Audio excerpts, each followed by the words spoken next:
Okay, so we're going to discuss the basics of quantum mechanics. So this is intended more towards the computer science side of people and cryptographical side of people, not particularly for physicists. So if I have to explain what quantum mechanics is or what does it imply, then I have to start with something of with classical mechanics. So I'm just going to call it CM, classical mechanics. So in this, what this is also called as Newtonian physics, which was again invented by Newton. So what happens is if I have a particle here, let's say K particle, and then it's moving with some momentum P. Let me just write P is equal to mv, where v is the velocity and m is the mass, and it has some position. So let's say this is x and this is y, and let's say that let's say this is some value. This is some alpha, and x value is going to be some beta. Again, this is in arbitrary units. You can put whatever relevant units there are. So classical mechanics says that if there is a particle like this, I can have the same particle when it's propagating. It can have uh, I mean, when I try to measure it, that's where the uh, classical aspect comes in. I can measure P as exactly alpha and X as exactly beta, which means I know exactly where the particle is positioned at, and I know exactly how fast it is moving. So that is what classical mechanics is, and of course, this is much more intuitive, and one can say that way. Uh, but what happens in quantum mechanics? So in quantum mechanics, when we look at the quantum mechanical part of physics, what we see is that momentum and position are Fourier pairs of each other. So because of this, there is going to be some sort of uncertainty induced into this. So delta p delta x is somewhat around the order of h cross or h cross by 2, or you can even just put it as h. This number is very very small, and this is going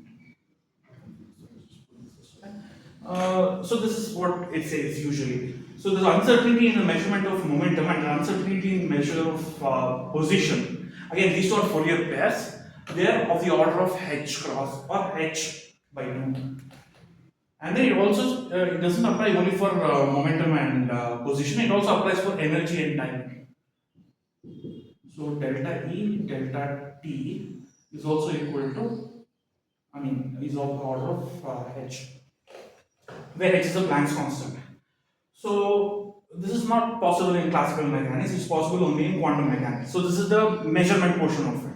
So now let us look at what happens to energy. So in classical mechanics, I can have energies. If I have energy E1, let's say this exists at E1, I can supply something called as a delta E. So delta E stands for very small arbitrary amount of energy. So this particle exists. I'm just going to put EX. But here, if I take E1 and then if I try to add a delta E, the particle may not exist at this state. And there are particular reasons as to why. So let us now begin with the actual formalism of quantum mechanics.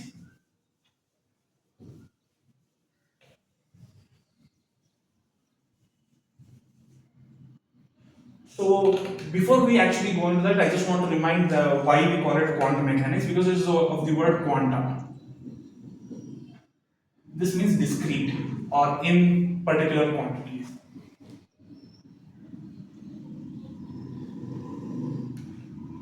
So now let us look at the actual formalism of what we think in classical mechanics and what we think of in quantum mechanics. So now we look at the particles. So we had particle k. Let's say in the same thing, we look at it as a wave function over a probability space. So let's say that this is my probability space, or it is simple, we put it in one dimension. So this goes on till negative infinity to positive infinity, and this is 0. Let's say that the particle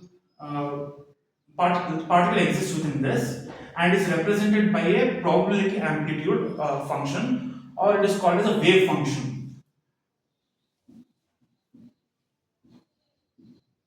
So this is represented by psi, and of course probability has to add to 1, and this is not the probability but it is a probability amplitude. So when if I want to take up the probability,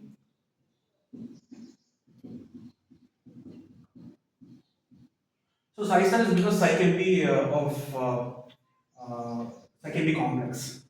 So this is the probability, and of course we have the normalization condition. 1 is equal to integral of psi star psi dx, or whatever you are using, and of course you can take it in the momentum space as well. And this is how we think about particles in quantum mechanics. So now let us look at what are the implications of this. So again, I'm not going to go into very much of detail, so I'm just going to look at what things are. Let us explain what is bracket notation. So this was invented by Dirac. So what we say is that as a consequence of the way that quantum mechanics works, we are going to be having certain states of a particle. So if I have a particle in, let's say, energy E1, and then the next possible energy level is E2. So what I can do is instead of writing the whole wave function down, I can just write a part of it which says that this is of state 1. So which means the particle exists in this energy state. And then if I want to take if I want to get the probability, so I would just put in a ket notation. So this is the bra notation and this is the ket notation, this part. So I can just put it as 1. So if the particle exists at E1, then I can put 1 and 1 is equal to 1. So which means that the overlap of one bracket and state is going to be whatever the probability that the particle exists in that state. So now let us see what happens if I have some other wave function. Let's say that the particle does not exactly stay at E1. Let's say I have not measured it, but I do know that it's in a linear superposition with energy state E2. So I'm going to be representing it as 1 plus 2. So what we know about psi is that everything has to be normalized. So if I have to normalize this, then I have to add in a square root of 2.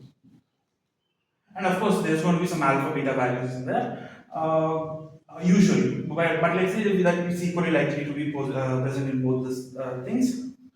If I want to take an overlap with 1, what I'm going to be getting is I'm going to be getting 1 over square root of 2 as the probability amplitude. And if I were to square this, I'm going to get the probability which is 1 over 2. Which means if I were to overlap two states, I'm getting the probability that that a particle is in that particular state. So, yeah.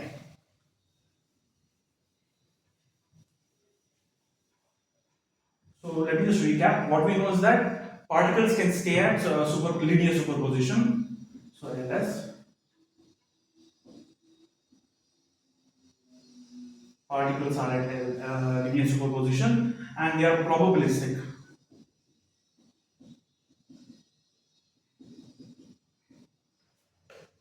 Which means that I cannot exactly measure and say that the particle is at that particular position, momentum, or energy, but I can say that the particle exists at that position with a certain probability, and everything is quantized, of course. So let us just look at one or two cases. Again, I'll just write the energies down, and then we will talk about what is what is expectation. So let's say that I want to measure energy from a particular state. So let's say I have state 1 and I have to measure this energy. So this here is going to be, okay, so energy, we call it as a Hamiltonian. So Hamiltonian, if I operate the Hamiltonian on state, I'm going to get the eigenvalue as energy, and I'm going to get the state back. So this is one of the properties of quantum mechanics. Again, I'm not going very much deep into it. Of course, there is a particular method where you can use to find the Hamiltonian. You use it from the Schrödinger's wave equation, and then you put the actual state into it. It depends on what exactly you're looking at. For example, if you have, let's say, a harmonic oscillator, then H for harmonic oscillator is going to be different from H of free particle. And then, of course, uh, all of this can be verified. So, in the case of particle in a box,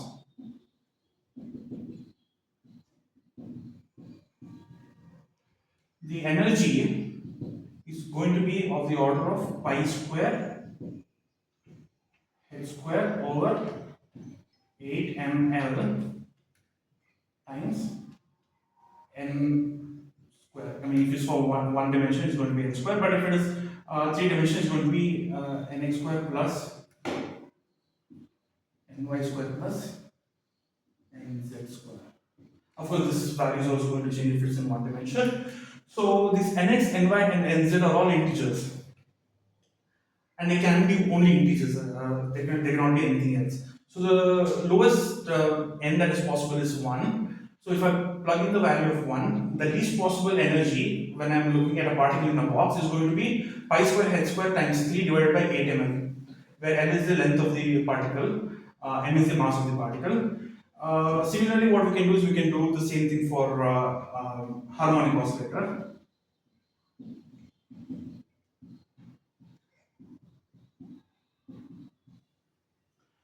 So E is going to be equal to half plus m h cross omega. This is the energy of the harmonic oscillator, and here n goes from n goes from 1 to 3 and so on. Here n goes from 0, 1, 2,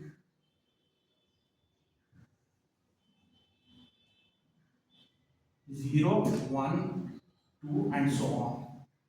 So there's no 0 in the first case. Yeah, so I think I've covered as much as I can. So the main takeaways are, I'm just going to list the main takeaways.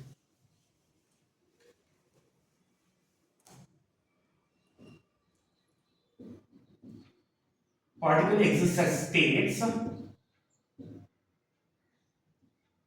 in a Hilbert space. I mean, they exist as states, and each state has a particular probability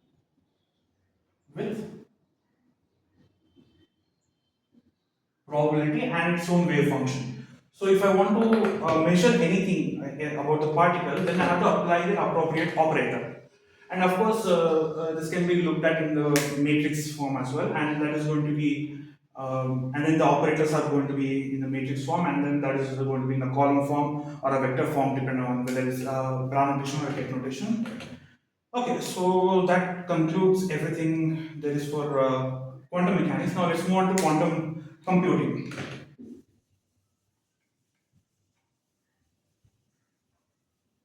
Of course, I'm not writing the Schrödinger's wave equation and everything because it is going to get very complicated. So let's just talk about quantum computing. So in the classical sense, we have the notation of something called as bits. So the thing about bits is this is an informational entity which can hold either 0 or 1. Again, the hardware that is used is not called the bit. The mathematical construction of holding the image is called a bit. So it can be either 0 or 1.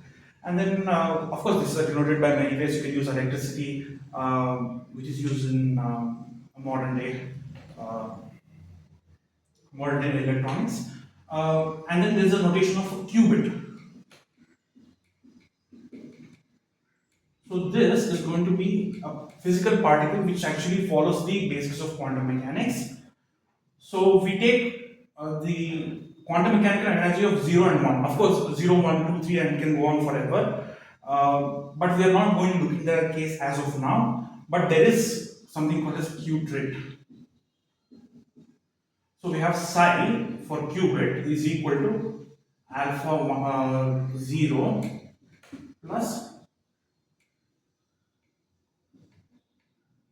beta 1. So what are these alpha and beta? So if I take alpha square, then I'm going to get the probability that the qubit is in state 0. And then if I take beta square, then it's going to be the probability that qubit state is in state 1. So again, for qubit, it's going to be alpha 0 plus beta 1 plus let's say gamma 2. And the property is mod of alpha square plus mod of beta square is going to be equal to 1. Of course, because it's probabilities, it all has to add up to 1. And that is the basics of what qubit actually is. Of course, there are physical implementations of qubit, such as you can take a particle in a box, or you can take a harmonic oscillator, and then you can put it in a superposition of both of these states. And yes, of course, there are something called as Bell states, which I'm going to be coming into. But first, let us look at the operations or gates that I can apply on a qubit. Again, everything is in linear superposition, so when I'm talking about the gate, I can just separate out 0 and 1. So first, let's look at X gate, or this is a simple NOT gate. So if a NOT gate is applied on psi, so this is the same psi I'm using. I'll be getting alpha 1 plus beta 0. So the state is just flipped. Next, I have the Z gate. So if I apply Z here, the 1 on the beta is going to be going to the opposite sign. So this is going to be alpha times 0 minus beta times 1. So this is a negative. Or when we look at it in the rotation case, it's going to be rotated. So that is what the Z stands for. And then we have, of course, the identity gate, which is going to be, it's just not going to change anything inside. And then we have the Hadamard gate. So Hadamard gate is a little bit complicated. So this is where I'm going to be using the notation which I meant earlier. So if I have alpha 0 and beta 1, I can, if I want to define a gate, I can say what the gate does to each of these states. So h of 0 is equal to 0 plus 1, and of course the normalization constant, which is square root of 2, and then h of 1, which is going to be 0 minus 1 over square root of 2. One more thing that we have to notice is that once I apply the Hadamard gate, so this forms a complete set in qubit. Once I apply Hadamard gate on both of these states, I'm going to get still get a complete set, which means I can define anything in between using these two things. So, of course, this is actually termed as plus state, and this is termed as minus state.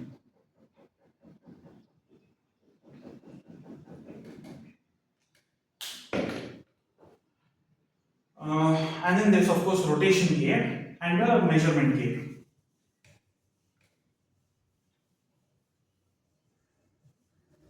So rotation gate is not that important right now because it is, I mean, of course, it is used in many of the cases, but let's just define it. So let's say I'm rotating about some particular. Okay, so let us first start off with the representation. So a qubit can reside anywhere on the unit circle, with alpha and beta being the cos and sine values.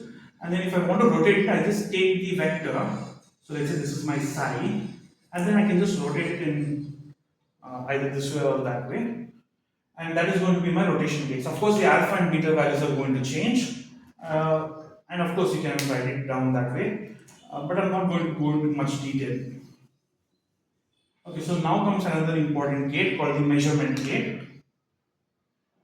So measurement gate is denoted by this symbol. So if I want to apply some measurement gauge, let's say M on psi, I'm going to be either getting a 0 or a 1,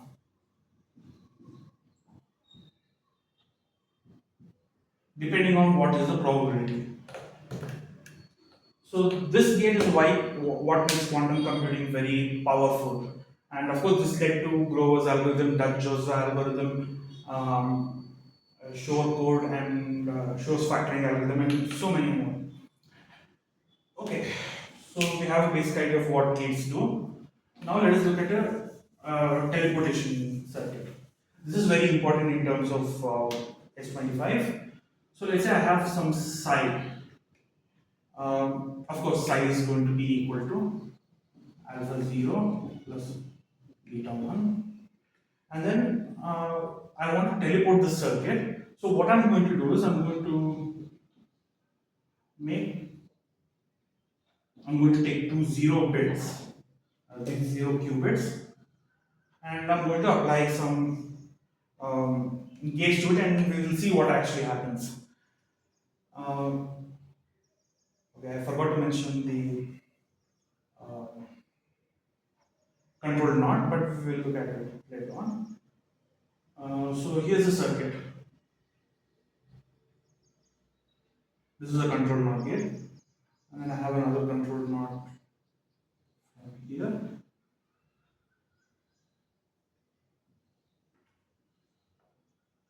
and then I'm going to use a Hadamard gate here, and then a measurement gate.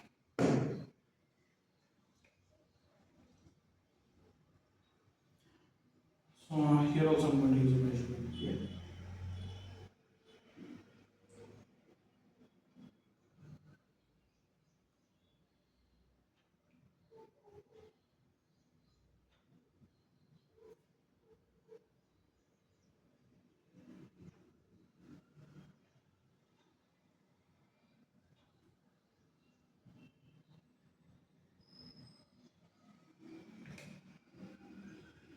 So for control knot, what control knot does is it is represented by C naught.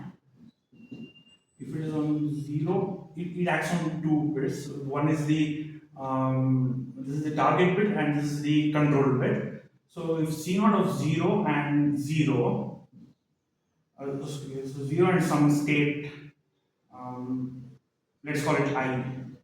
So I can be either 0 or 1. So if I apply C naught on this state, I'm going to be getting the same state back.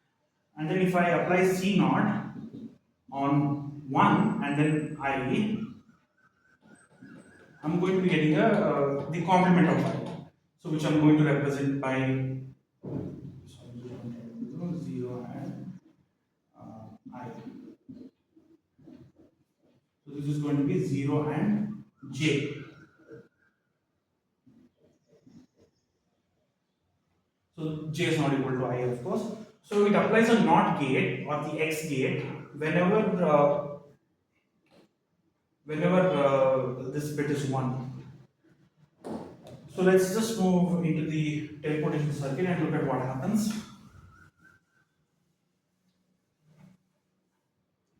Let me try to fit all of them.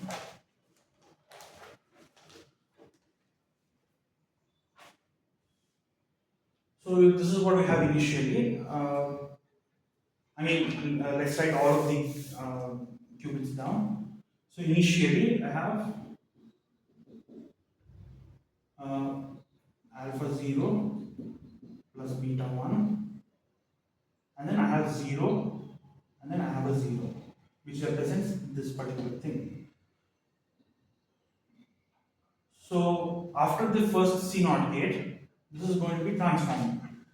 So I'm applying the target on bit C, the second one here. So what it's going to do is uh, 0. Wait, I think I missed the Hadamard gate. There's a Hadamard gate here.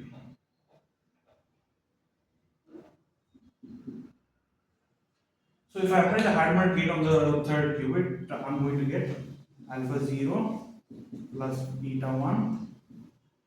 I'm going to get 0 here, and then 0 plus 1. over square root of 2. So this is going to be the very first Hadamard gate. Then I'm going to apply the C naught gate. The target qubit is of course 2. So we have alpha 0 plus beta 1. And then what happens to this particular thing? So if we look at this particular expression right here,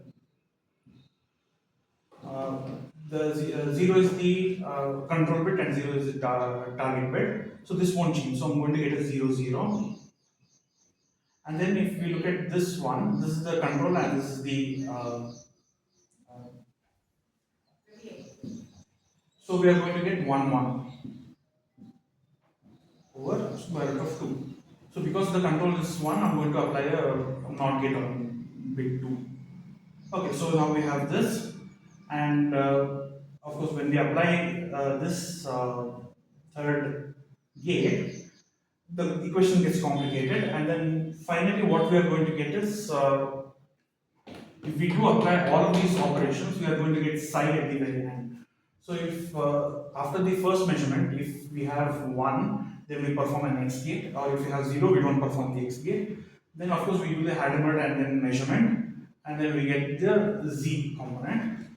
And whether or not we have to apply Z, and then we get psi at the very end, once we do all of these operations. And these measurements can be deferred to the very end, it doesn't actually matter right now. So that is it for teleportation gate. Of course, let me write down the final equation, what we actually get uh, when we do all of the computation. So we get alpha times 0 0 0 plus 1 0 0 plus 0 1 1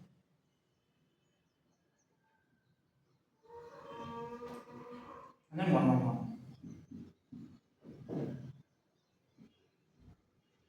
This is over 2.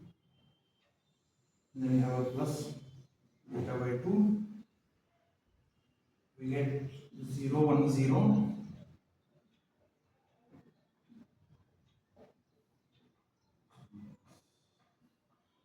1 1 0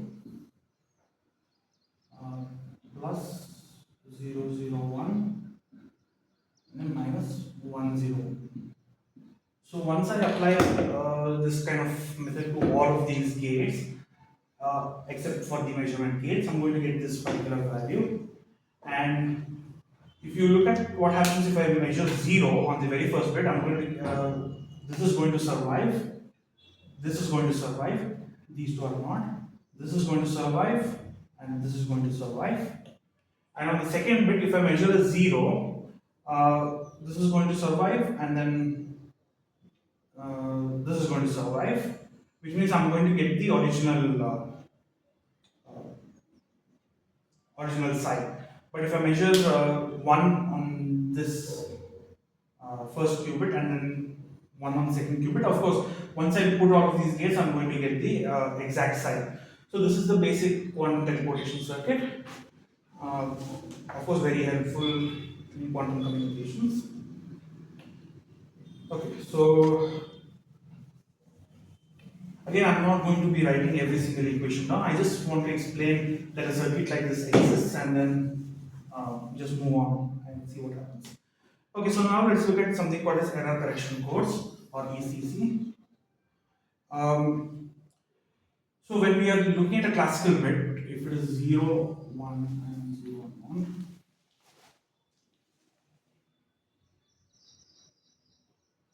so let's say if I have a probability of P to be unchanged, for the bit to be unchanged, and the probability of 1 minus P for the bit to be changed. So 1 becomes 0 and 0 becomes 1.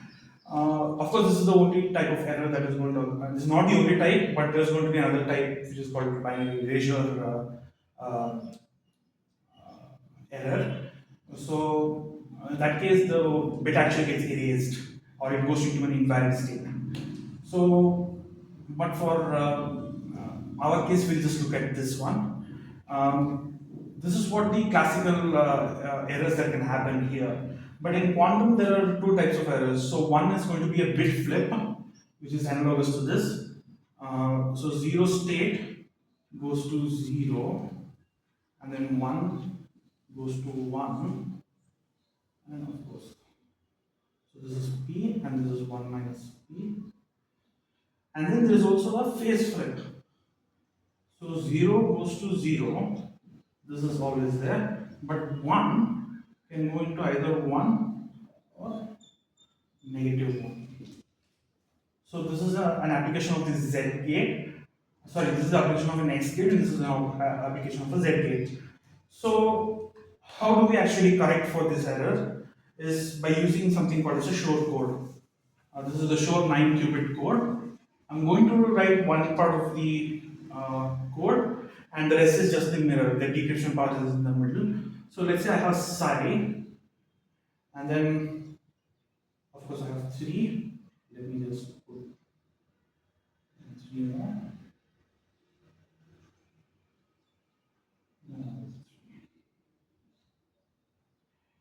Okay, so this is quite a long code.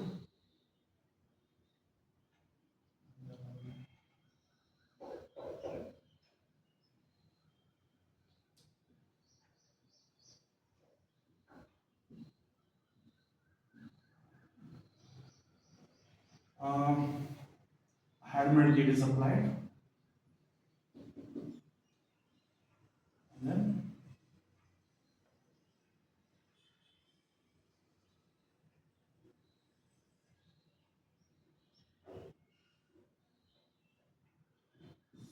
similarly.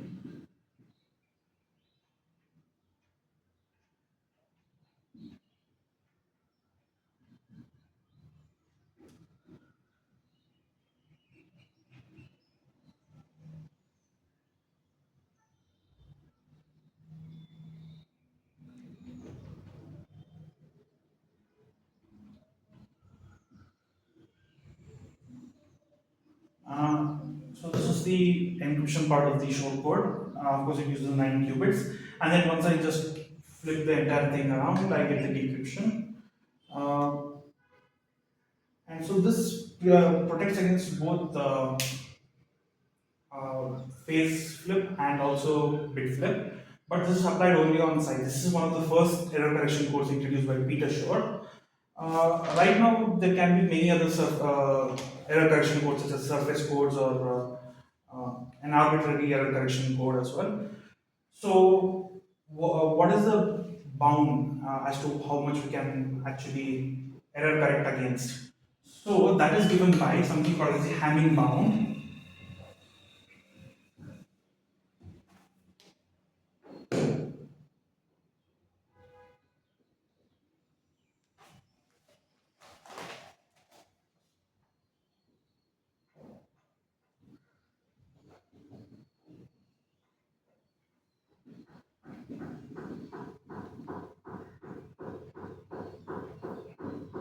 Okay, so let's unpack this formula. So, the upper limit on how many bits I require to error correct for this is this formula, and let us look at what actually all of this means. N means the number of total qubits.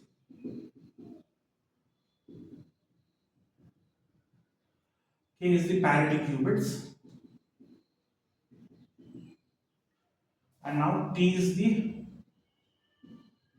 number of errors I want to guard against, and of course I is just going to be a dummy variable. And this is something called as the Hamming bound. It just says that I can have the upper limit of the number of qubits required to correct T number of bit flips or phase flip is going to be this particular formula. And this is of course this C has a maximum value. Um, and of course, there is going to be, you can actually describe an arbitrary error correction code for some cases. And you can use surface code or this 9-qubit code to actually Error correct.